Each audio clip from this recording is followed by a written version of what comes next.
to episode 86 of Out of Wenger'S Shadow on FM24.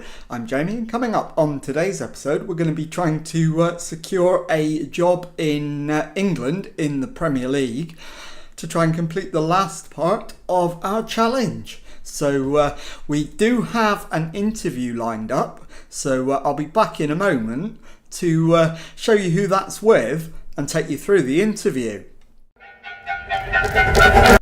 Okay, well, as you can see, it is the 21st of June, so it is pre-season, and the lucky club that have offered us an interview is Liverpool. So they've invited me to attend an interview to discuss the vacancy. They've decided to offer me the interview because they feel I'd be an acceptable fit for the club's ambitious vision for the future, mainly as a result of my strong commitment towards adopting a possession-based game. The interview will give me the opportunity to discuss my suitability for the role and allow them to discuss their ambitions and plans with me in more detail. So let's get into the interview, and the board are welcoming me in. It's been conducted by Ryan McQueen, their director. So they've got some questions to see if I'm the man they want to take the club forward. So it's great to be here. Let's get started. Am I worried about not being able to speak the language? I'm confident I can learn it quickly. I have some reservations regarding the fact you have never managed in this country. Can you explain why that shouldn't be an issue? I have experience in other countries, but I'm going to go with the international football experience that I gained with France. Your managerial experience lacks variety in their opinion. Can you tell me why you've only worked with a small selection of teams? Shown loyalty, and I won't apologise for that. It's be a big jump from your previous club. What makes you think you can handle it? I've worked at bigger clubs before, and also France as well. You've previously been embroiled in media controversy, citing your inability to command the support of your players. What can you say to address our concerns about that happening here? There will be no problems. Am I willing to assure them that I would do a better job of meeting expectations than my potential predecessor did? I've got a good record of meeting expectations. We need a manager who can work with limited resources. Is that you? I'll do the right thing with the club's money. I'm surprised with that, but okay. Would I be comfortable working with Paul Mitchell, their director of football? Yeah, absolutely. And their long-term vision is defensively solid, possession-based, high-tempo pressing football, work within a wage budget, grow the reputation of the club, sign players to sell for a profit. That's fine. 1 year contract for players over 33. I probably won't offer any. 2 years for players over the age of 31. That's fine. And likewise 3 years for players over the age of 29. That's also fine. And what's their 5-year plan look like? Win the Europa League. Challenge for the Premier League title next season.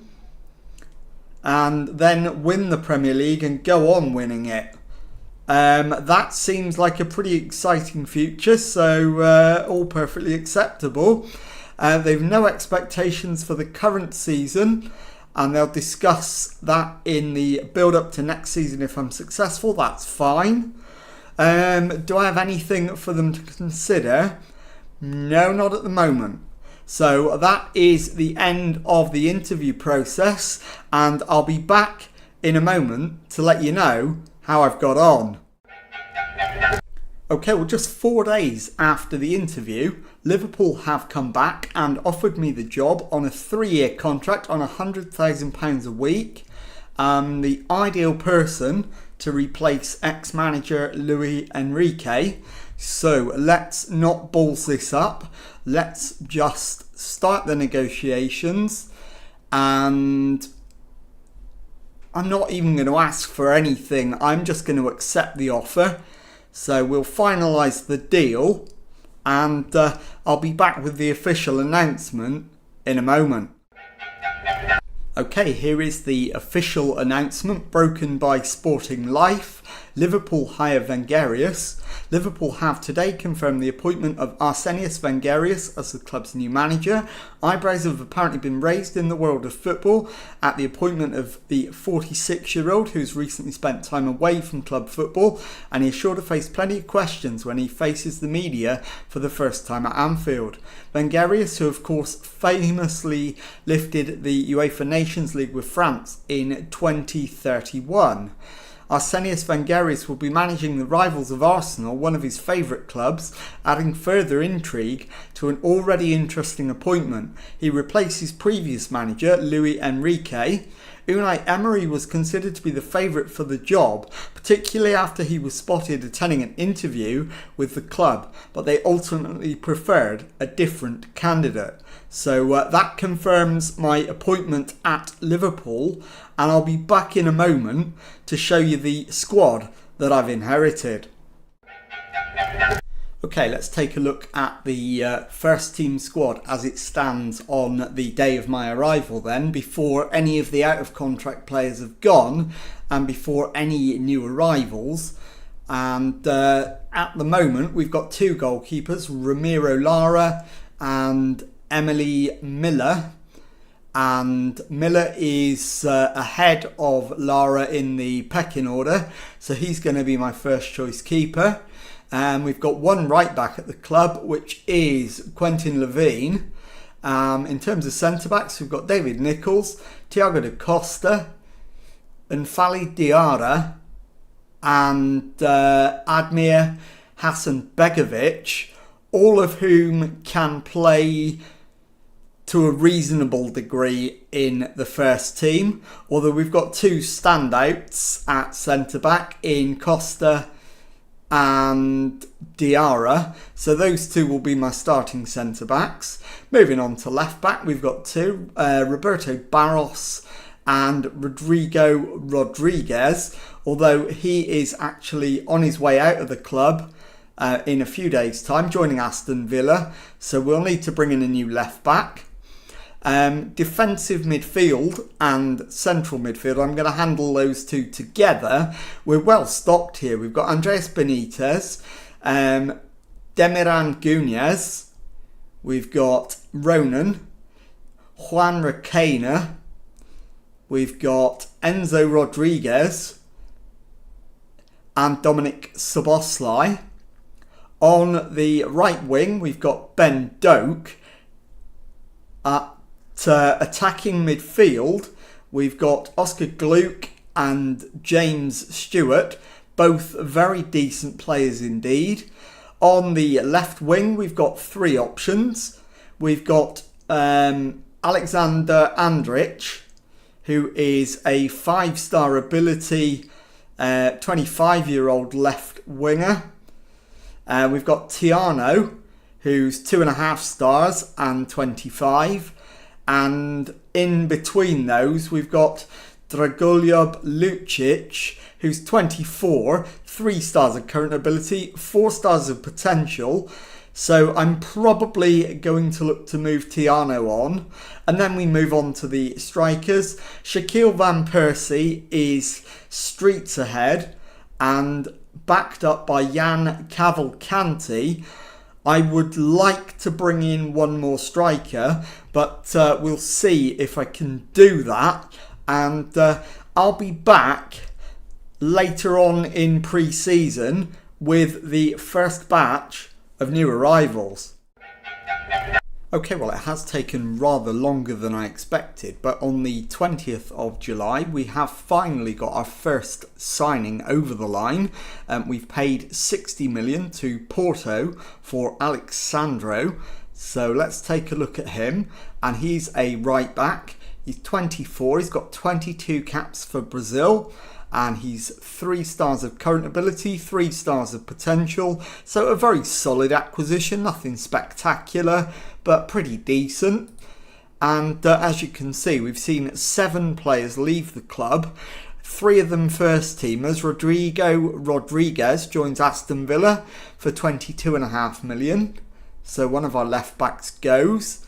Enzo Rodriguez goes for 21.5 million to Leeds United. He's a central defender or defensive midfielder.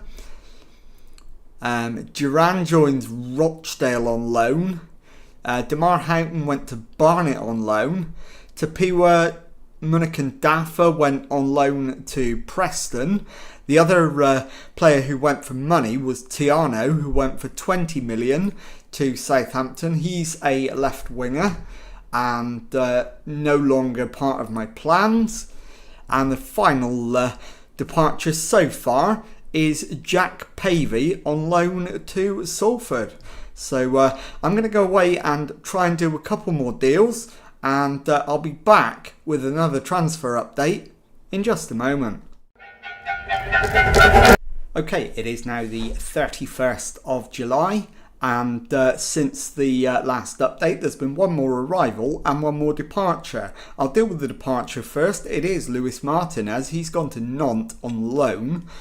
He's a fringe youth team player, so we don't need to worry about him. But the arrival is a really exciting one. We've spent £99 million on Giannakis Christofi from Fulham. And as you can see, he's a 27-year-old England international striker. And he is 3.5 stars of ability, 3.5 stars of potential, and valued at somewhere between 151 and 197 million. So we've got ourselves an absolute steal, despite the fact of how much money we've spent on him. I am looking to bring one more signing in, if at all possible. So I'll be back with hopefully news of that in just a moment. Okay, well, it took rather longer than I expected. In fact, it's taken until the day of our opening Premier League game to get that third signing over the line. As you can see, he has arrived today. Harry Amas joins from Southampton for an initial 53 million, rising to 68 million. So let's take a look at him, and he is a left back. He's a wing back. And is 3 stars of ability, 3 stars of potential. He's got 4 caps for England. He's 28. So he is in the prime of his career.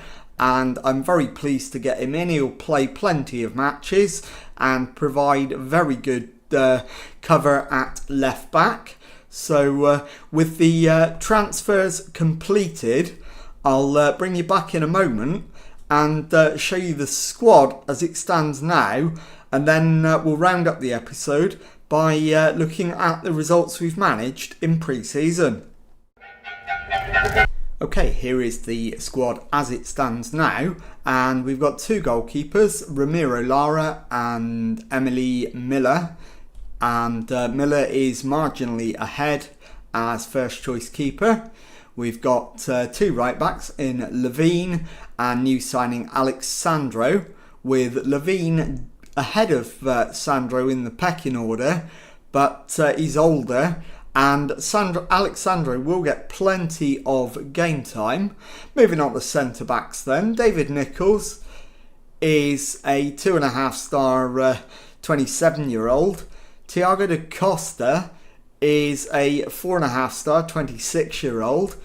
Nfali Diarra is a 4-star 26-year-old. And Admir Hasanbegovic is a 2.5 star current ability, 3.5 star potential 20-year-old centre-back. Moving on to left backs, we've got new signing Harry Amas, who's 28 and 3 stars of ability and 3 stars of potential. And Roberto Barros is 25 and exactly the same, 3 stars of ability, 3 stars of potential. So they will share the left back duties. Moving on to defensive midfield. And in fact, I'll lump the central midfielders in with this as well. We've got Andres Benitez, Ronan, Juan Requena and Dominic Soboslai, all of whom are very much first team ready. And then moving on to the right wing, we've got Ben Doak, who is 4 stars of ability and potential. And marginally ahead of him is Shaquille Van Persie at 4.5 stars of ability and potential. And he's a year younger than Ben Doak at 28. In terms of attacking midfielders behind the striker, we've got Oscar Gluck and James Stewart. Oscar Gluck is ahead of James Stewart in the pecking order, but Gluck is 31 and James Stewart's 25. So James Stewart's going to get plenty of game time. And moving on to left wing, Alexander Andrich is a 5-star 25-year-old left winger. And he's joined on that left-hand side by Dragoljub Lucic. And he's a 3.5-star ability, 4-star potential, 24-year-old. And then finally, we've got 2 strikers in new signing Giannakis Christofi, who's a 3.5-star ability and potential, 27-year-old striker, and Jan Cavalcanti, who was here already. He's 3 stars of ability, 3.5 stars of potential, and 25 years of age. So I think that's not too bad at all a squad. So I'll be back in a moment to show you the pre-season results, and then we'll round up the episode. So I'll be back with that in just a moment. Okay, here are the pre-season results, and as you can see, we started off with a tour of the Netherlands. We beat De Graafschap 2-0, we beat Den Bosch 4-2, we beat NEC 3-2, we then played Celtic at Anfield and won 4-2, we played Dortmund at home and won 4-1, and we finished up with a trip to Spain to play Athletic Club and won 3-0. So with all of the pre-season results in, let's have a look at the predicted Premier League table for the season. And we are predicted to make the Champions League. We're predicted a 3rd place finish. I think there's every chance we can better that and make a run at the title. Not saying we'll win it, but we can certainly challenge Manchester City for it. So let's have a look at what's coming up on the next episode. And it is going to be the first 2 games of the season, at home to Arsenal and away to Sheffield United. So if you've enjoyed that, please leave a nice thumbs up on there for me. Subscribe to the channel for daily Football Manager videos. Thank you very much indeed for watching, and goodbye.